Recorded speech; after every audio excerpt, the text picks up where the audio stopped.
Good morning and welcome to the channel. It's Richard from Power Lines to Power Nets. Again, it's been a while and I've had damn good reasons. In fact, I've had many. I was going to get out today on Black Beauty and have this talk somewhere nice in the sunshine down by the beach.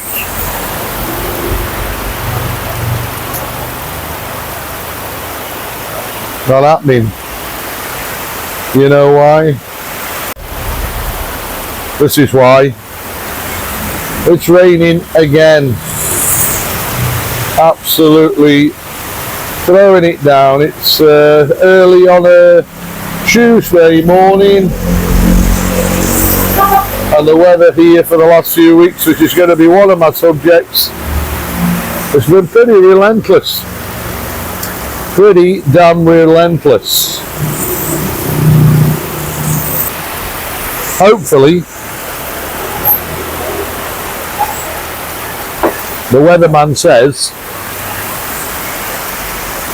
a lot of bullshit at the moment, but anyway, the weatherman does say it's going to brighten up soon. If it does, I want to do a quick ride down to Qatar seafront just to shoot a little quick clip of the film to see how the restoration of that big landslip is going on. I know all the recovery and everything's been done back on the hill, but if you remember from my previous films, the car park down at Qatar beachfront was just washed away and swept into the sea. I believe that's not complete yet, so if this weather just buggers off for 20 minutes, maybe I can get out down there quickly, film the progress, see how they're doing, and get back here where it's dry and carry on talking and telling you all about my escapades or disasters, call them what you will, of the last couple of weeks. So let's drink coffee until the sun comes out, or at least the rain stops, and I'm going to zip you down to Qatar seafront, and I'll see you down there. So this is how the weather's going at the moment. It's now nearly 1 o'clock lunchtime and the rain has only just stopped. Well, it stopped in Caron anyway. So I got on the bike quick, had a quick ride down to Qatar where I am now. It's still spitting a bit here, so I shan't be hanging about long. What I wanted to show you really is the restoration and the progress, which is pretty slow to be honest, of the car park and all the devastation that went with that landslip last month. Let me just spin the camera around.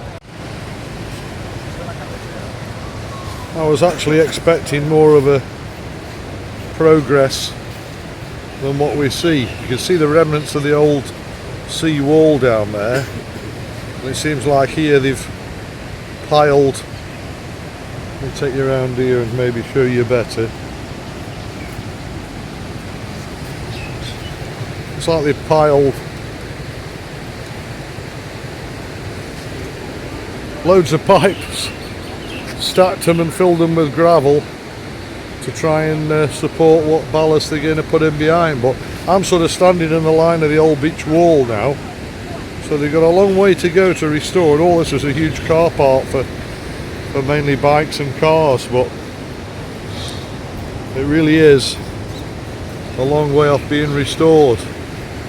The old steps used to be down there by the green tarpaulin, the green netting. Now we got to come back this far to get the first steps down onto the beach. Not many on the beach today, but then again it's a wet day, very humid. You can see there in the distance that end restaurant totally undermined and collapsed, so that's going to be out of action for a long while. And sadly, just behind it there you can see the blue and white striped canopy with the yellow and white striped wall. That was one of the best inventions and businesses opening in the low season as I saw. It was a traditional English fish and chip shop, which I was set to do amazing. But again, sadly, their business is going to be put on hold seriously. They've still got a lot of work to do here. So quite all shocked me. I expected a lot more restoration to be underway than this, but I can only assume because of the weather we've been having. Karabari, okay. A friend of mine from Caron Beach. Maybe all this extra rain that keeps coming off the mountains they can't just cope with and get on with this permanent repair, but you know, we'll be coming into high season soon, and Qatar Beach here and this particular access and all these restaurants, very popular, very busy place. Businesses are going to be suffering. But anyway, weather is one of the things I was going to talk about, and I will when I get back, along with some other problems I've had. So I just wanted to pop down here and A, see for myself, and B, show you how the progress is going. And I'm a little bit shocked the progress is not good at all. Not good at all. Big job ahead, but hey. Anyway, before it rains any harder, let's get back to base camp and Newey's kitchen. Looks like it's getting pissed down again in a minute. See you back there. Way up there beyond that tree, I can't see from here, out on the hillside is where the big landslip was, which caused utter devastation. Sadly 13 deaths and countless houses demolished. But the line of fire then for the main water was down into Qatar, and it hit Qatar car park where the main steps down to Qatar Beach were. And you can see the huge rocks over there, and it just all got washed away. Well, they've started some sort of restoration, but you can still see they're a long way from actually finishing it. So that's where we've just been, just walking back now towards where I parked my bike, back up here, and I've just noticed that in the far distance, right up there, you can actually see the scar of the landslip that caused all this devastation. You can see just how far it's travelled. That's a long way away from here, but it came down the valleys, killing 13 people, devastating countless of homes, just destroying them, and then the bulk of the water found its way down here into Qatar, down this main pipe I presume, and the pipe just couldn't take any more. And at the seafront it just burst and just obliterated all the car park and the seafront at Qatar. To me, it's looking now in a worse state than it was on the morning it happened. We need to get on with this now. So, as you can see, still total devastation down there. I was shocked. In actual fact, I think it looks marginally worse than it did on the morning of the slip. But there's that much rain been coming. We've had loads and loads of rain, and there's a big water main that comes down that road, which the volume of water came down, obviously it too excessively burst the main, washed all the seafront and car park away. And with all the rain we've been having the last 2 weeks, I reckon they can't get to grips with it because the water keeps coming down this big concrete pipe.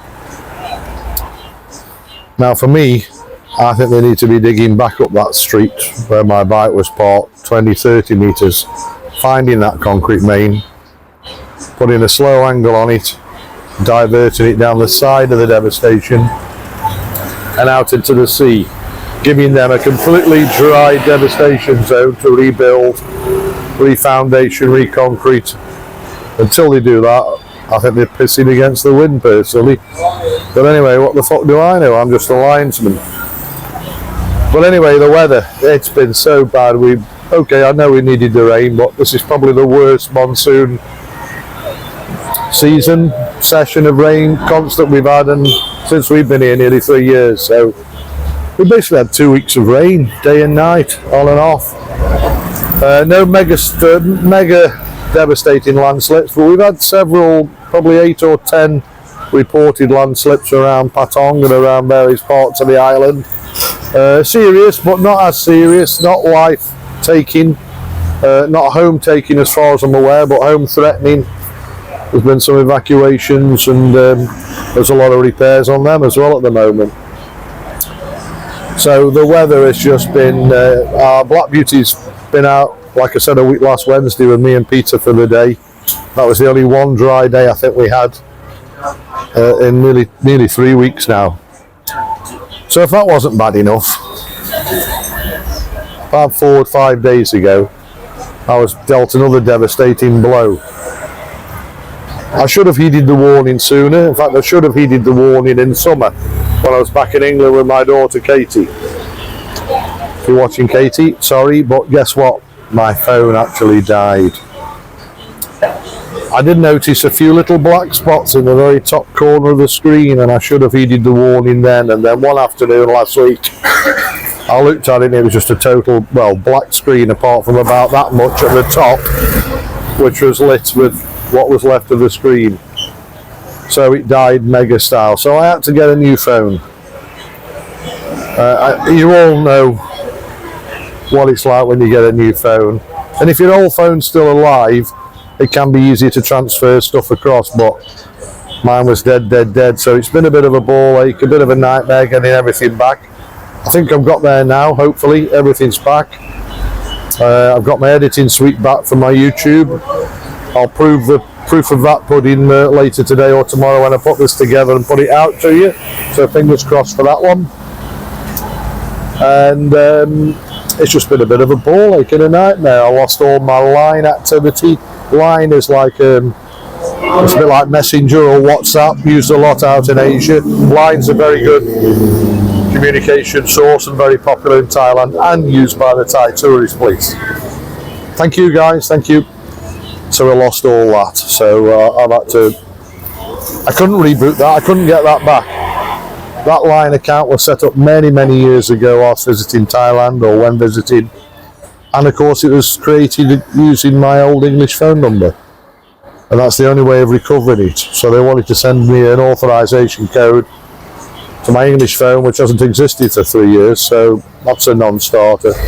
So the only way was to open a new line account, so I've had to go back into doing that, and then get all my contacts back and get in touch with the tourist police, who were extremely helpful, and they rebooted me on all their systems. So hopefully I'm back now, but you know, it's a ball ache with the phone, and it's just one of them, isn't it? It's just one of them we have to live with. So then the third thing always strikes in 3. 3 days ago, I forget which day now, about 3 days ago, we were up and at it as usual down here at Newey's. Feeling fine, feeling amazing, great. Went shopping with Newey, we went out to the market to buy the fruit and the veg, and we called at various places and picked the croissants up, and we had a good tour around shopping and collecting, procuring stuff for the shop, and we drove back about 11 o'clock. I was feeling great. Got back at 11 o'clock and I was so hungry I thought, what am I going to have for breakfast? Pretty much as I was thinking this thought, I was struck down big style. Sickness and diarrhea, which then went into the worst sickness bug I've ever had in my life. Well, on that day at 11 o'clock, prior to 11 o'clock, I'd had nothing to eat. Wasn't food poisoning, don't know what it was, some sort of bug in the air or one that's been passed by someone or picked something up at the market, I don't know, but Jesus, it laid me low for 3 days. I was really not good. I've got Simon here, my good friend. It's his birthday. It was his birthday on Saturday. Come and say hello, Simon. It was his birthday on Saturday. We had a little party here for him Saturday night, and I was so ill I just couldn't make it. I popped in to just show my face to wish him happy birthday. Well, guess what? We're going out tonight. Oh, we're going out tonight for a post-birthday few bevies, but no way yet. Don't know where yet. Cheers, Simon. See you later, mate. It was just bad. I was like, obviously drinking medication and lots of water, and basically I wouldn't think it'd be humanly possible to sleep as long as I did. Day after day, night after night, relentless sleep, and it was yesterday morning before I started to feel semi-human again. For those of you that know me, I've never been very human, as well you know. But yesterday was the first time I sort of felt okay. Just going back to my phone quickly. A little bit of good news about it. This new phone is more compatible with my gimbal, so it actually suits it better. So there's a bit of a plus side there, and compatible with my radio mic, so no more stupid earphones, hopefully. Hopefully you can hear me having said that. So anyway, the sickness, it was yesterday morning before I got up and woke up and thought, oh, I tried a couple of digestive biscuits and a bit of dry toast and it's just been slow to come back, but don't want that again. Thank you very much. Anyway, it was just a small catch up just to make sure that you're aware we are still alive and still okay.